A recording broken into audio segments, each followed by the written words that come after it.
Every industry has its own language, and this is often referred to as jargon. I personally hate jargon, especially when I don't know what it means. I often feel the person I'm speaking with is trying to make me feel dumb. And I know they're not, but at the same time, jargon is very useful. And it's useful because it gives you a shorthand way to explain something, and that's my belief on why it exists. But our goal here at the Sustainable Business is to avoid jargon at all costs. And if we use jargon, we need to define what it means so you know what it means. For me to talk about jargon, I find this especially is true in our podcast. Jargon comes up all the time with guests. I have to stop them and ask them to explain what it means because I want everybody to be on the same page and to understand.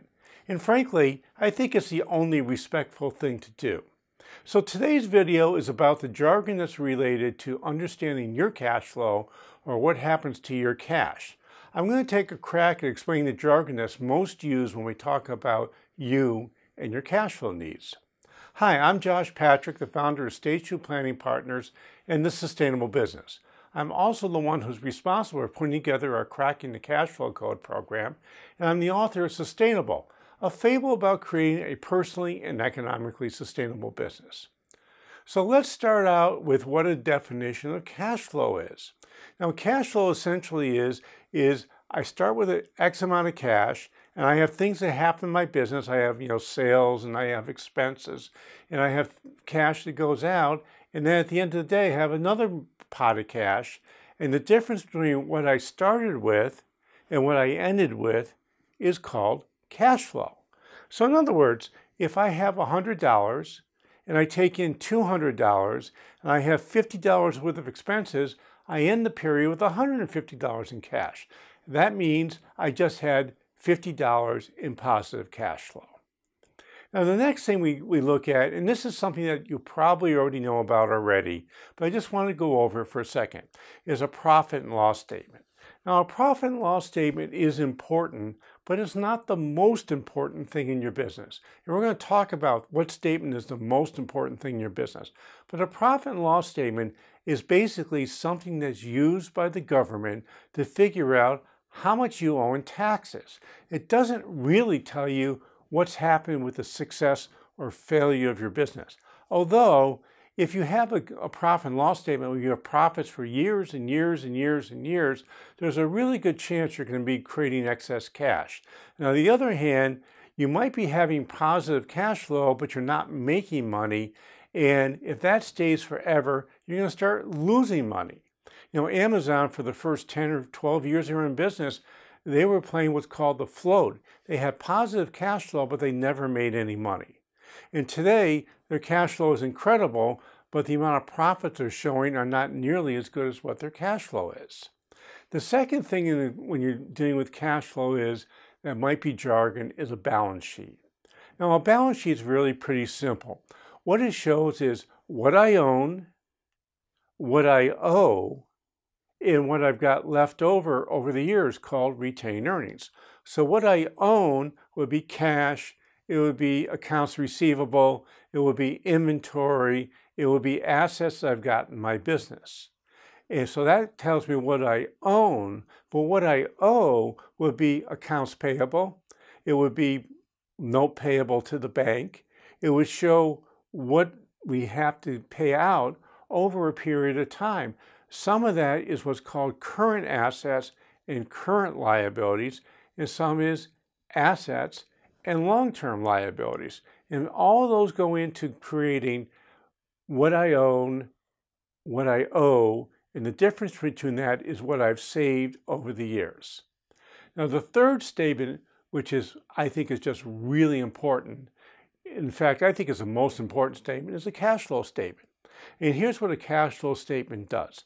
A cash flow statement takes your profit and loss, and it takes your balance sheet and combines the two that shows the differences in what comes in as cash and what goes out as cash. Now, you might be thinking and say, the money I paid for the bank to repay a loan shows up in my profit and loss statement. Well, it doesn't show up in my profit and loss statement except for the interest portion. The principal part is a balance sheet item. The same thing with inventory. If my inventory goes up, I'm using cash, but my inventory going up does not show on my profit and loss statement at all, but it is a use of cash. So you need to have an understanding of the cash flow statement, and what it does is it takes your profit and loss statement and your balance sheet, combines together, and tells you what happens to your cash over a period of time. And then we get into what I call the 4 needs of cash. And this sort of fits in with the cash flow statement.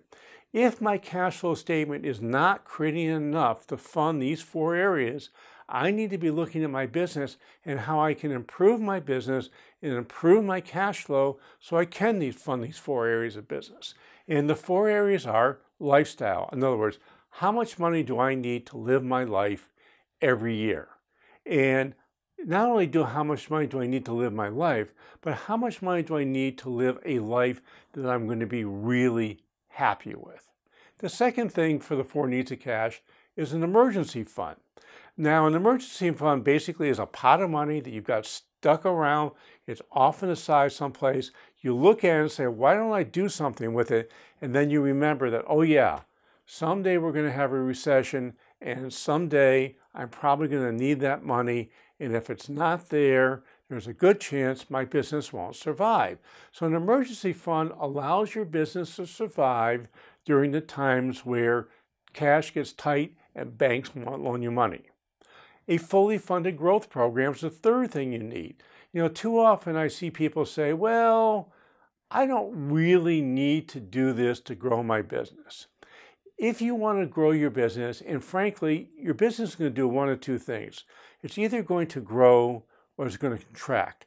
Rarely do businesses stay the same size for any period of time.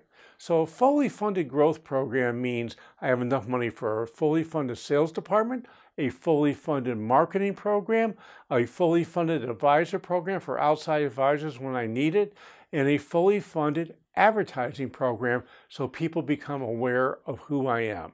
All of these things go into a fully funded program to grow your company. Then finally, we want to have a fully funded retirement plan. And this is a thing that I think is really important. Too often I think people say, well, my business is my retirement plan. Well, unless you're about 1/10 of 1% of the business in the United States, it's not. The truth is, your business is worth much less than you think it is. Let's say your business is worth $1 million. And let's say I go to sell my business. Well, I'm going to lose about $400,000 of that $1 million to taxes and fees to sell my business. So my business is not really worth $1 million. It's really worth $600,000. And of that $600,000, I can only spend about $24,000 a year. So you might think your business is worth a whole bunch of money, and it looks like it's worth a whole bunch of money, but at the end of the day, it's not worth nearly as much as you think it is in retirement. So if you can wrap your head around these concepts, you'll know enough jargon around cash flow that you can understand what your accountant or other professional is talking about on this topic. And it is a really, really important topic. So why don't you scroll down and leave a comment about jargon, and more specifically cash flow jargon. And while you're at it, download our free infographic on the success path for creating all the cash you need with our infographic on cracking the cash flow code. Hey, this is Josh Patrick. You're at The Sustainable Business. I hope to see you back here really soon.